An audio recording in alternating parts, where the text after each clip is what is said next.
Okay, problem 764. We're giving two equations here, and they're both parabolas. One that opens upward, one that opens downward. Now, certainly you can solve for x and y. It's not a difficult thing to do. And there would be 4 points of intersection, all right? But what they want to do is compute x squared plus y squared, provided the x is not equal to y. So one thing to do is just do a rough sketch of it. And I did do a rough sketch over here. Well, this is really not a rough sketch, just the computer doing a sketch. But when I did the rough sketch, I immediately realized, 4 solutions after doing it. What I do, basically just graph the vertex of it and graph the parabolas out, looking at, 4 points of intersection. Certainly, you could, again, solve for x and y, and I didn't do that. What was done was basically trying to get a relationship that would give me x squared plus y squared, provided that x was not equal to y, where I could figure that out. And we were able to do that. It took some steps, though. I realize that, but we did get 15. Now the point of that is, did I make a mistake somewhere? Maybe misadd whatever. And let's just talk about that. And I want to go to Sage to check my work. So I'm going to launch Sage. Sage, again, is an open source application. It's free to download. It's free to use. You can use it also online if you want, but I'm using it here. So I'm going to reset, and then I'm going to define my variables x and y. All right. So what next time I do is I assign a placeholder EQ1, the equation y plus 4, and that double equal sign indicates an equation. The equal operator is an assignment operator, so it's equal to x minus 2 squared. Now, where's that coming? That's coming, let's see, the first equation given to me.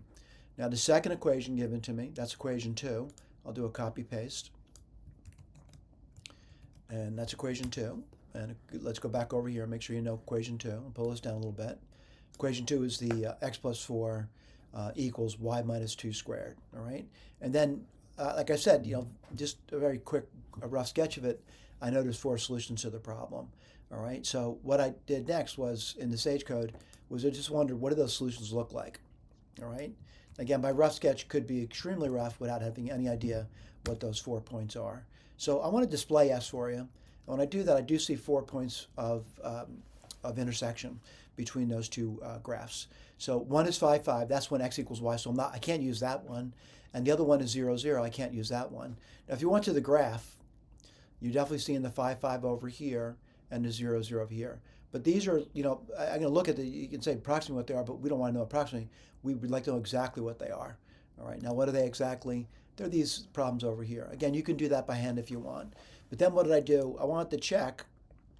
Let me show you where that is. And I'll explain this as I'm going through it. I'm just doing a copy paste. So I'm doing a Boolean, and the Boolean I'm doing is I'm wondering if I took this solution here and squared it, and then took this solution here and squared it, and added them together, would I get the number that I got from my paper and pencil work, which is 15. Right, now let's just go through this. This is a Boolean. 15, the double equal signs, make it a comparison. Are they equal? Now S1, 0, well, this is S. S1, so this is actually going to be S0. So what's S1? This is S1 over here. All right, now what do I want? I want the first one, which is going to be 0, so that's S1, 0, and I want the right-hand side. It's going to be giving me this over here. And I want to square it. And what do I want to do? Well, I want to take S1, 1, and let me point out what that is. That's over here, but I just want the right-hand side of it. All right, I want that. And then I square it. And it's going to tell me one or two things, true or false. It tells me it's true. And what I do the other one. All right, let me tell you how to do, if you were just typing this yourself, use the up arrow. And what do I want to do? Well, I'm looking at it. I want the third solution in, which is going to be S2. The first element is this one over here, but I just want the right-hand side of it, so I just want that. And what I want next, again, S2, 1 now. And this is going to be either true or false, and it's true. And that's what we do. We verify that our paper and pencil work is, in fact, correct. Thank you.